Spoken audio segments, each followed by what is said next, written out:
Welcome to the Maritime Vision podcast. I'm your host, Paul Wioli. In each episode, we bring you exclusive interviews with maritime professionals, industry experts, and students. Our guests come from different backgrounds, including shipping, yachting, offshore, supply chain, and more. Our goal is to give you all the knowledge you need to succeed in the maritime industry.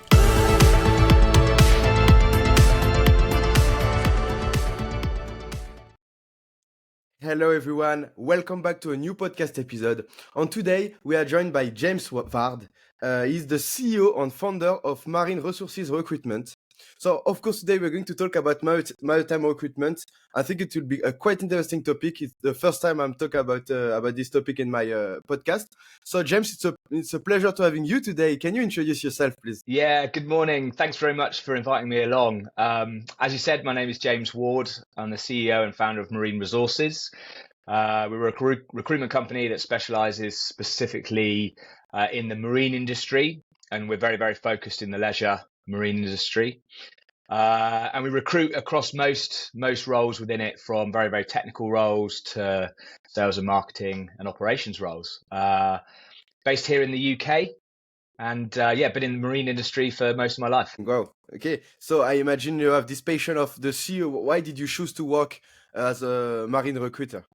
And what did you create your own company, by the way, as well? Yeah, so I've always sailed. I've always I grew up I was lucky enough to grow up in a seaside town called Exmouth in Devon in the UK. And so I was involved in the sport of sailing from a very young age. And when I left college, I actually started to work as a boat builder for a few years. And I moved around different parts of the country working as a boat builder, and eventually ended up in the Southampton area. And I moved to Southampton, and I didn't know at the time who to speak to about jobs in boat building. Didn't know where to look to see who was recruiting. And I had some friends at the time who had got into recruitment and seemed to be doing pretty well. So I really set the business up off the back of that. Saw a bit of a need for that sort of company, and it went from there. That was 20 years ago now. Okay, wow. So you've seen that in the recruitment we have quite a lot of demand. Why recruitment? Because I imagine I know that nowadays it's a big challenge to hire new people, especially very qualified people. Is it something we have? It's a big challenge we have in the industry right now. That's the reason why your job is very important.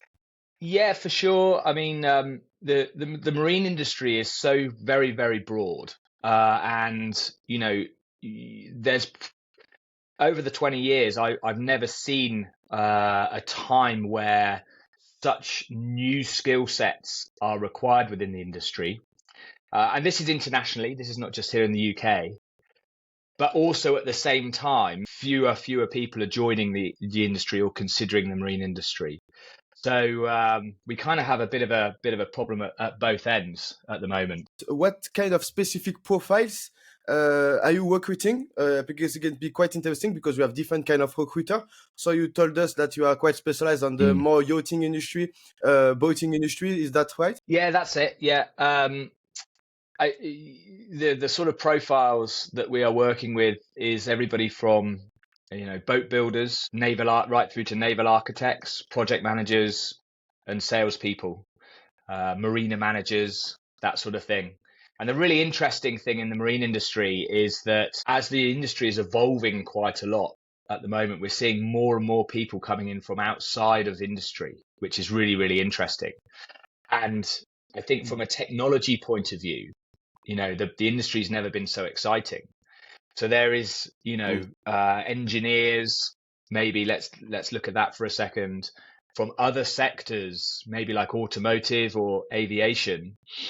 This is all shore-based, by the way, I'm talking about. We don't specialize in crew, who are seeing some of the technology advancements in the marine industry, and specifically the leisure marine industry, and actually becoming really, really interested in the sort of projects that are happening, the technology advancements, and then maybe starting to consider the marine industry a bit more, because maybe in their sectors that technology is maybe already there.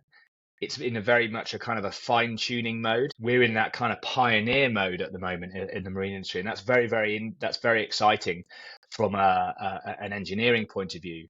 And then, of course, we're then seeing that filter down to sales and marketing professionals, for example.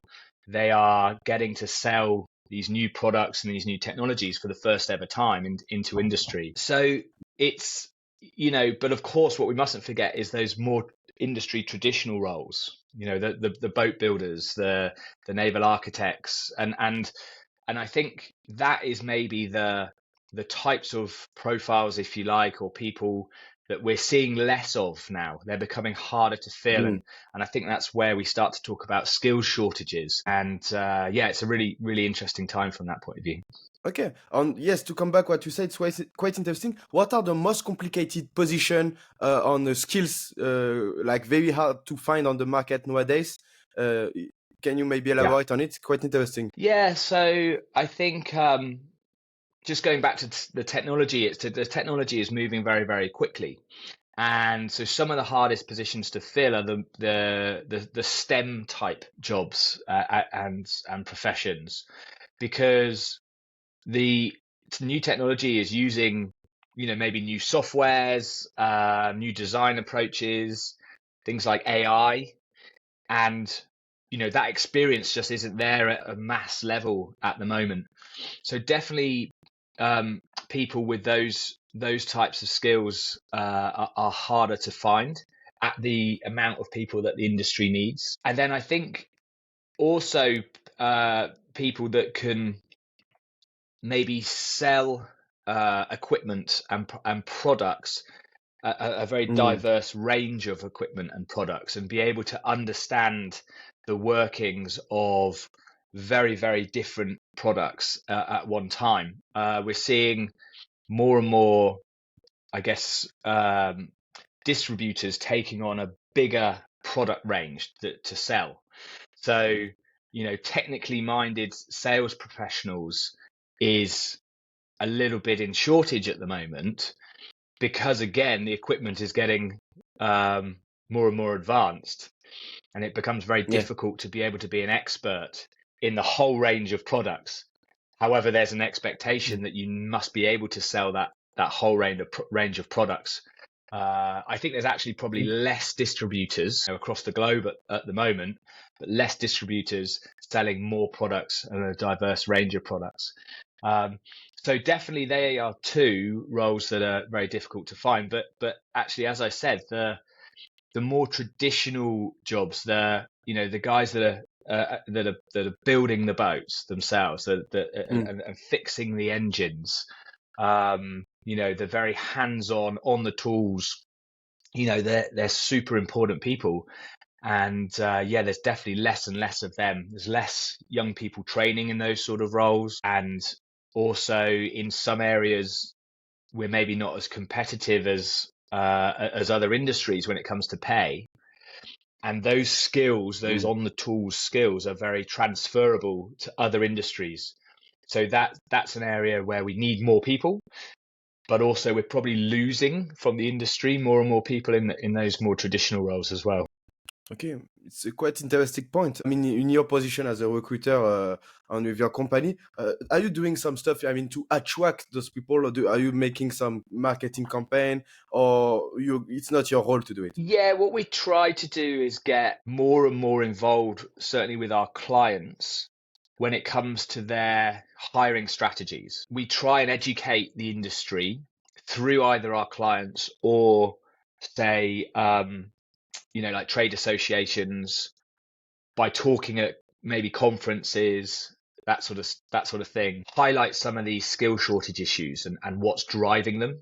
I think a lot of people are aware of the areas where there's shortages of skill, but understanding what is driving the shortages is the first step in finding the solutions. So then what we then do is consult with our clients on what they can be doing to attract more people to them as an employer, rather than just to the job that they have available.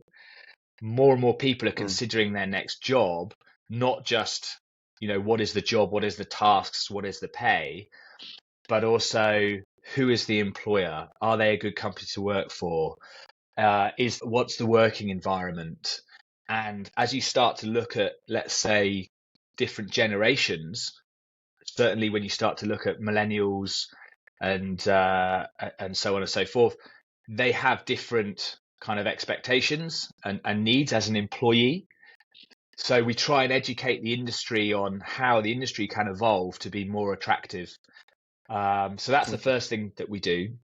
What we also try and do is spend time with younger kids to put the marine industry on their radar. Certainly in the UK, there's a bit of a problem at the moment where the marine industry isn't necessarily presented to them, to students within their degrees as a viable industry to go and work for.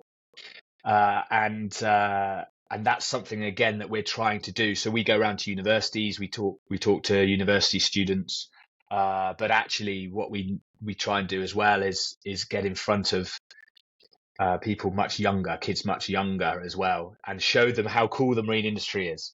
And then you circle back to that technology piece and all the cool stuff that's happening in the industry. And you know, I think people's perception of certainly the leisure marine industry is big white plastic boats where you sail it around in the Mediterranean, drinking a gin and tonic. And there's so much more to it than that. And it's just helping people to understand that. So, showing younger kids, we've got flying boats, we've got really, really cool kind of software technologies and all of these advancements that are happening to give it the wow factor. Okay, quite interesting.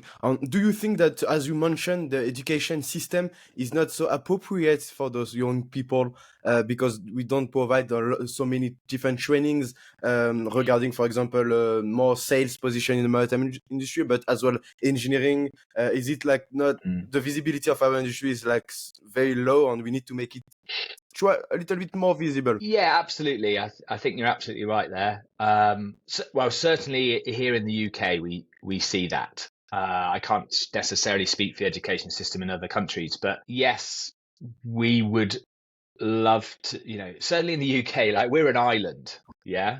Our maritime and marine industry is such a huge part of our country's country's industry, the amount of people that it employs, how broad and diverse it is.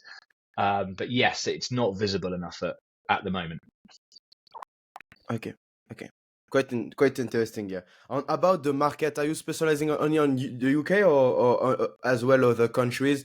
Did you see any difference, for example, with Brexit or all this stuff? Because I know that the market changed a little bit.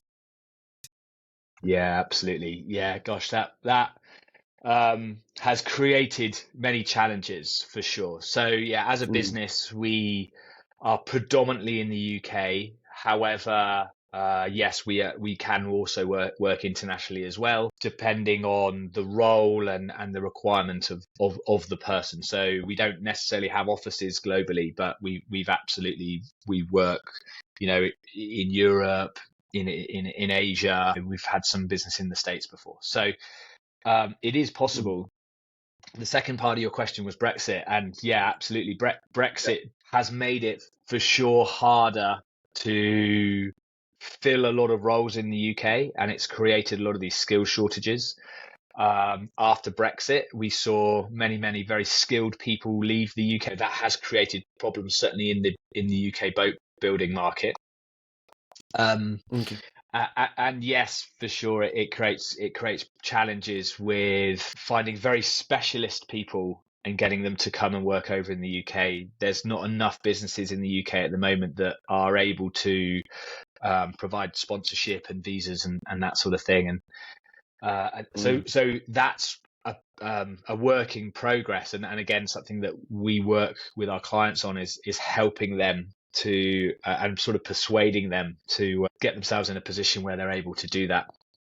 You go back to the STEM type vacancies, design roles, for example.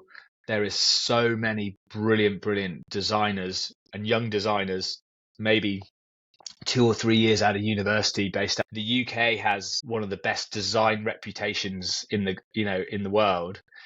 and we're not able to join the dots. Yeah. So yeah, there's definitely some challenges there. Yeah, I can imagine. Yeah, in Europe, we have, of course, in the Netherlands as well, where I'm living right now. You have a nice, very good designer, and especially in the yachting industry as well.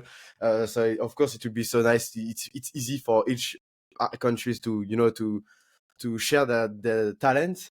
But we're going to talk later about this visa issue process, because I think it has an impact with you with recruitment, because of course maybe if you want to work with someone from another country, it has some challenges. But first, let's talk a little bit about the job of a recruiter, more specifically. Can you guide us through the process of recruiting talent? Yeah, wow. I mean, it's how long do you have? So the approach of a recruiter, it varies depending a little bit on the role that you're recruiting for, the type of company you're recruiting for. But fundamentally, the job of a recruiter is to be as well networked as possible, to know as many people as possible, and have a very, very good reputation where people will trust you to have kind of very confidential conversations. So we create those networks in many, many ways. So everything from, certainly in a very niche industry like marine, attending a lot of industry events, making sure that we have a very, very good online presence, being linked, being very active on social media, and constantly inviting people to kind of register their CVs. There's two types of job seeker, if you like. And we can simply break that down to very active people and very passive people. Are people who have definitely decided that they want a new job, that they may be sending their CVs out to lots and lots of jobs, to lots of companies. They might be registering on a lot of job boards. So we would call them the active candidates. Where a recruiter really adds value is their network of passive candidates. So these are people who are very, very good at their jobs, but aren't actively looking. But we know from confidential conversations that if there's interesting opportunities that come up, we would be contacting them. So a lot of passive candidates trust us to do some of the job searching for them and to let them know when the right thing comes up. And that's actually about 60 to 65% of the job seeker market. So if a company is recruiting themselves, they're putting out some job adverts and that sort of thing, the chances are they're only really accessing 40 to 45% of their potential candidate pool. So that job of a recruiter is to give our client a lot more options. It's to represent the client out in the marketplace, to find them the best people possible. It may involve research. It may involve headhunting type approaches or techniques. And in some cases, and certainly at Marine Resources, we do this quite a lot, is if there's what we would call a volume project, a company needs to grow in size in response to a demand or winning of a big contract. They're very, very busy as a business, but they need to actively hire, quite quickly over a very set period of time. We would be able to partner with them and pick up that project with them. And essentially they can plug in an in-house recruitment team into their businesses for a set period of time. So yeah, it really varies on the approach. And, you either kind of have high street agencies, which is like you give them a job and they fill it, you give them a job and they fill it, or you can work with a boutique agency, and that's more like Marine Resources, where it's a much more tailored approach. It's a much more consultative approach. But the job of a recruiter is never the same each day. And if you enjoy working with people, meeting people, if you enjoy the sort of the buzz of making that deal, if you like, It's a great job, and it's definitely a job for people who can get very passionate about their work. Quite interesting the process. And I imagine you say your clients can be the company looking for new people, but it can be as well the person who are looking for a job as well. If you have a very interesting profile looking for a company, it can be a good customer. Yeah, no, absolutely. Again, if somebody is quite active, they can work with us, and we can utilize our network of companies in the industry to try and kind of bring them together. You know, all of the services to job seekers essentially are free. You know, there's no cost to them. You know, most recruitment companies will Mm. create their revenue through fees from the client company. But yeah, we actually have a saying at Marine Resources, is that your job seeker could be your next client, right? You place them into a good job and a good company, Yeah. By the way, you know, they could become the decision maker in that business one day. And so it's really, really important to provide very, very good service to our candidates as much as our clients. okay. Wow, it's quite interesting. And I want to. What about? I mean, the different type of contracts are you working with? I mean, it's more like a long-term contract. It's a short-term contract, freelance. Mm. Yeah, so a bit of everything really, but predominantly permanent recruitment is what we do at Marine Resources at the Okay. moment. However, we can help provide contractors. So these people would be, yeah, freelancers, you say, you know, maybe run their own limited companies. That tends to Mm. be a little bit more on the more traditional roles. So the boat builders, carpenters, electricians, that maybe a boatyard, a shipyard might need to increase the size of their team for a very set period of time to maybe help with a bottleneck in boat builds on, you know, on the production line, for example, or if a project is falling behind, we can help to supply either, you know, people individually or even teams of skills to actually go in and help bolster that project. So yeah, it's a bit of both, really. Okay. Okay. And I mean, of course, as a recruiter, sometimes so the company is asking, for example, I don't know, a sales engineer, and you need to look to Hmm. find the right profile. How are you making this process of looking for the profile? Of course, you have your network, but if it's not enough, what can Mm. you do? Yeah, so the key is that it starts with really, really understanding the job. It's very, very Okay. difficult to find the right candidate if you don't fully understand the job. So quite a lot of time is put into what we call qualifying the role itself, and not just qualifying the information that the client will give us, but actually challenging the client as well, and using our insights and experience to help define a role which is realistic that the client's going to fill. So the sort of thing that we might be advising clients on is current market rates for salary for that particular position, or if there's a specific request or a specific qualification or experience that the client is needing, maybe challenging challenging whether how important that is. Um, many years ago when we first started the business, most of the jobs that we used to take on, the client would say, and they must understand boats or they must understand the marine industry. And I think that's moving away now, and maybe partly because we used to challenge that quite a lot. You know, now of course some roles you need to really understand boats, but many others actually you don't.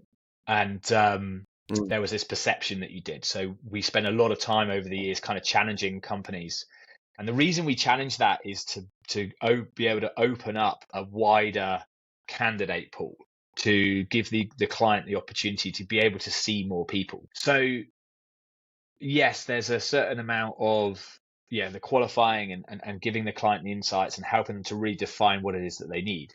Now, for example, if we then don't have that person straight away, which happens for sure, then there's various approaches that you then start to use as a recruiter. So, for us, we have a very, very large database. It's about 50,000 people on there. So we'd really deep Okay. dive into that and start to search through that, and maybe reach out to people that we've not spoken to for quite a long time. we would start to put together advertising campaigns. So you'd utilize social media for sure, mail shots around registered job seekers, Mm-mm. but then also you would start to do some research into trying to identify who in the industry could be really relevant.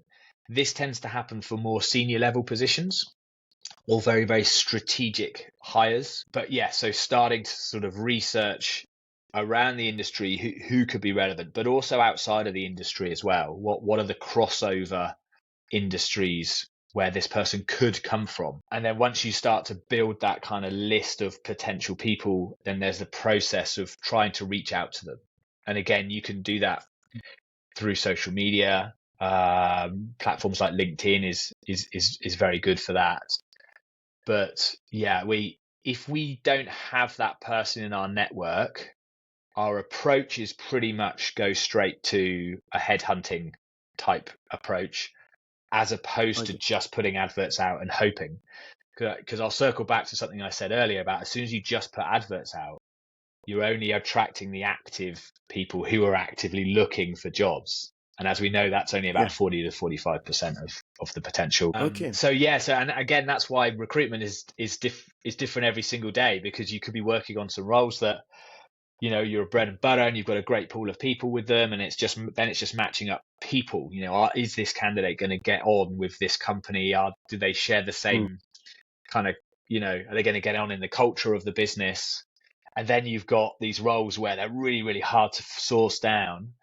And, you almost become a bit of a detective. Where can I get this person? You got to start looking leave no stone unturned to find this right person. And that's that kind of hunt approach is quite exciting as well. Okay, quite good. Yeah, interesting. I imagine it can be a kind of detective job sometimes. For example, if you have some Yeah. very good profile you need to hire in another country. So can you explain a little bit the challenges? Because of course this visa sponsor issue, is it something you are Mm. taking care of, or it's you try to avoid to make this process? No, we'll definitely consider doing it.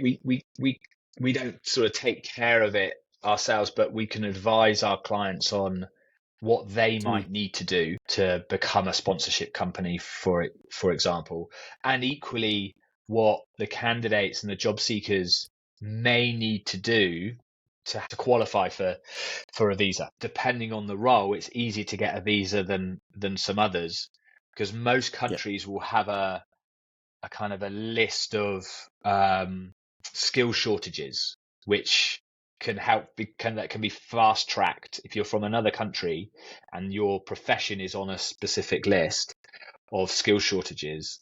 Then you can sometimes be fast tracked, so we can help advise Yeah. around that a little bit. And it's a case by case basis, really. Okay, yeah, quite interesting. And you told us a little bit about marketing. I imagine marketing is very important. And when I've checked your website on your LinkedIn page of Marine Resources, it was quite the design. Everything was very beautiful for sure. But I mean, you do a big Thank work you. on this marketing. Yeah, absolutely. I think especially on social media, there's so much on it, right? So you have to stay very present all the time, and it has to be attractive. Thank you for that feedback.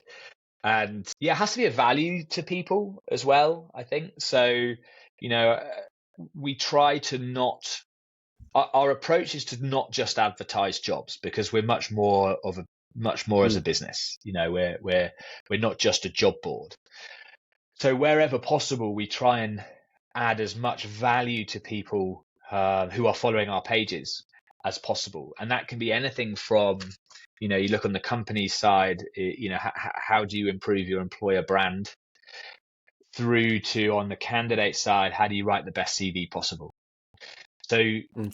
our approach is to help to keep educating and add value to people, and then that gets their interest, that Yeah. gets the following, and then you're able to put the jobs in front of them. But yeah, our kind of marketing has been a massive priority for us, especially over the last kind of 3 years or so, off the back of COVID times.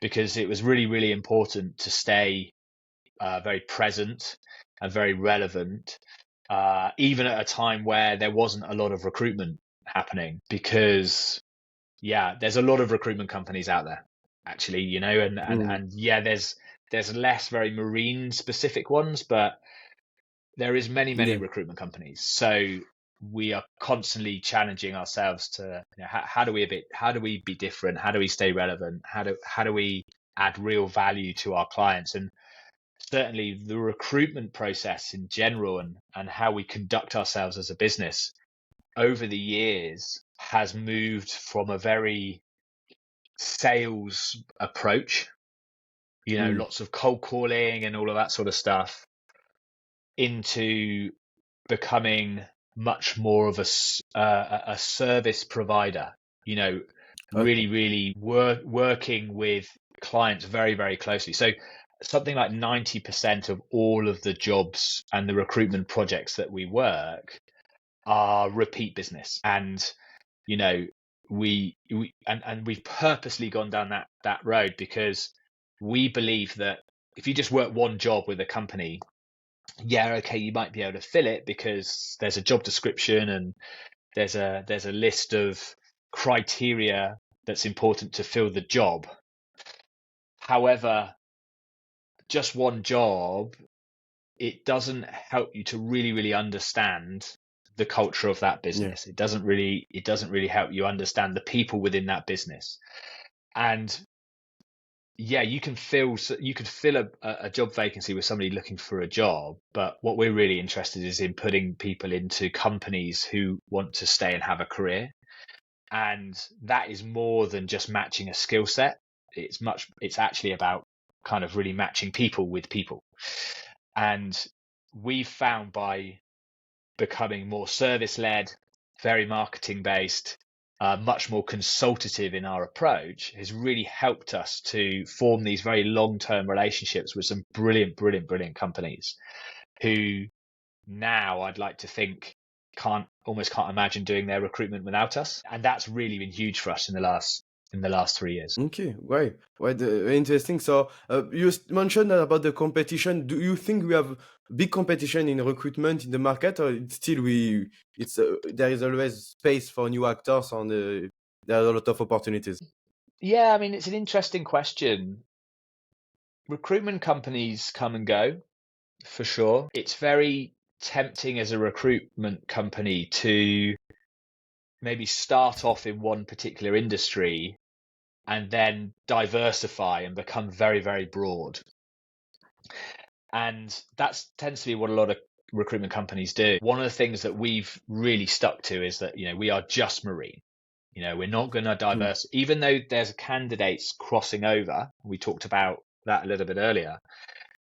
Just because you have the candidates that could be relevant Yeah. for automotive, let's say, we've actually never gone down that road. So in terms of our competition, there's only really a handful of companies that have really dedicated themselves to marine and haven't diversified too much.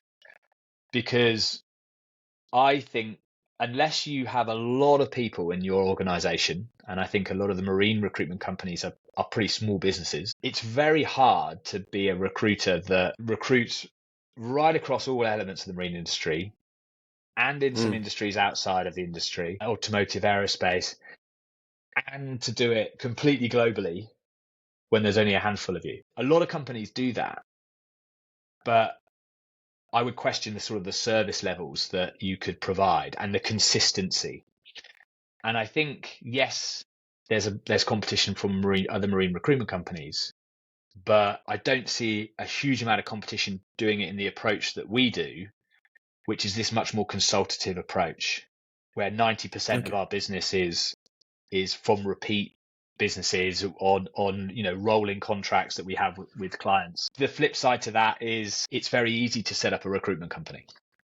You know, you need a Okay. network, a handful of people, and that you know, and a phone, and off you go. So Yeah. that's why you do see a lot of recruitment companies. And I'm not Yeah. trying Yeah. to undermine anybody who sets up their own business or their own recruitment business, but I think people don't always recognize how difficult it is to maintain longevity as a recruitment company, because they're Okay. too quick to bounce around to get as many jobs as possible, to work with as many companies as possible. And actually, you get that longevity by just being actually very targeted and working with sort of almost less companies, but doing a really, really good Okay. job. So yeah, we've managed to maintain our position. We've been around for 20 years now, and we're busier than ever, which is great.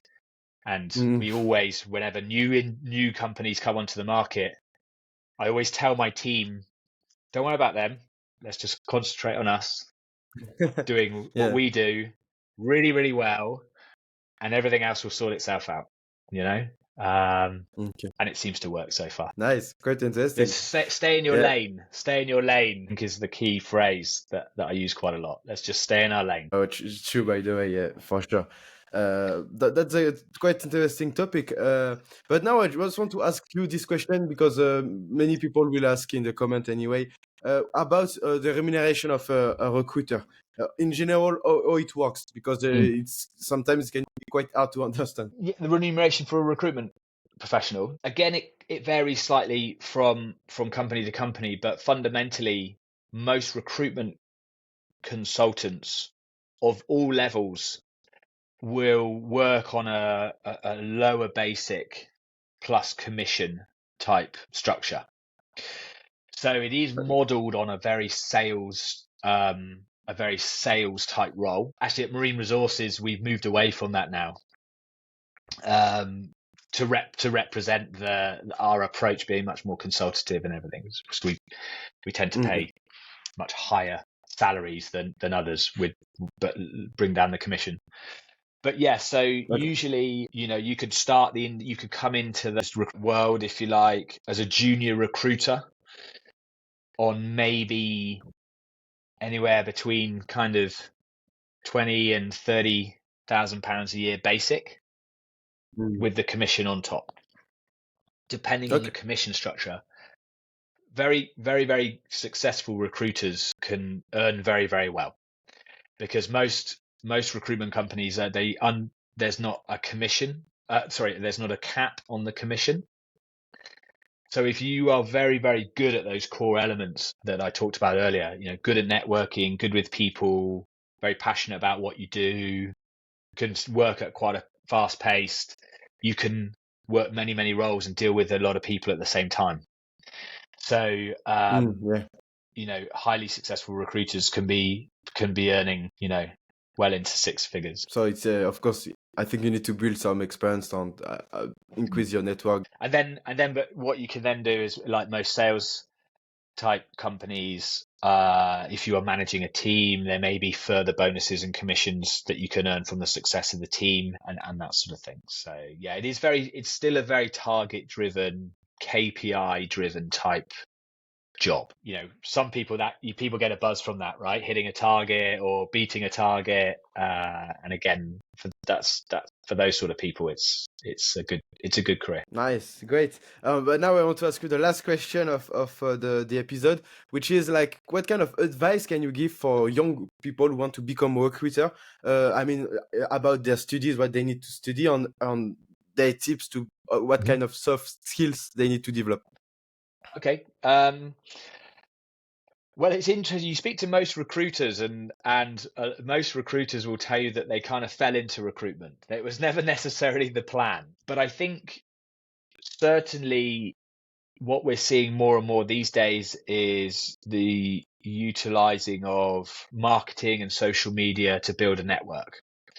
So having a really good grasp of those sort of skills to utilize that, whether it's through training, is really important.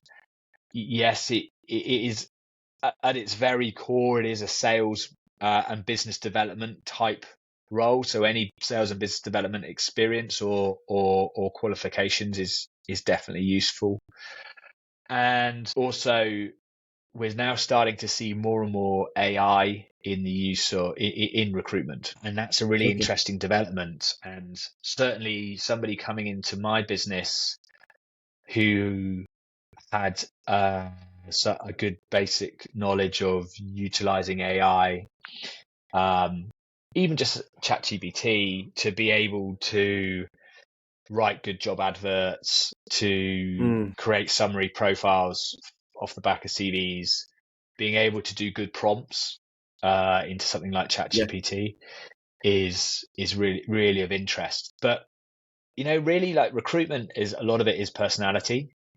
And I wouldn't say that there is a specific degree or qualification that would help you to become a really, really good recruiter. Yeah. I was a boat builder and I then became a recruiter. So, a lot of it is confidence, personality, understanding the importance of network. It's mainly, a lot of softer skills. So I'm not sure if that totally answers your question, because I don't think there is you did. one answer. However, once you are in recruitment, there's a lot of qualifications that actually, once you're in it, you can take to make you a better recruiter. Okay. Yeah. Thank you for those insights. It's quite interesting for young people who really want to make career in this field. They can at least know what they need to do, the steps they need to do right now, work on their network, developing this soft skill, especially with AI prompter. This is this kind of new position coming into the market. It's becoming very important. How to make the right to chat with the AI in a good way to get the good answer. It will be a future position in many industries. Anyway, James, thank you for this episode. It was very insightful again. Of course, I wish you all the best in the maritime industry. Thank you very much. Thanks again. See you soon. Thank you for listening and watching this episode. We are looking forward to bring you more insights from maritime professionals, experts, and students. Do not hesitate to follow the podcast on Apple Podcasts, Spotify, and YouTube. Your support means a lot to us and helps us to bring you more content.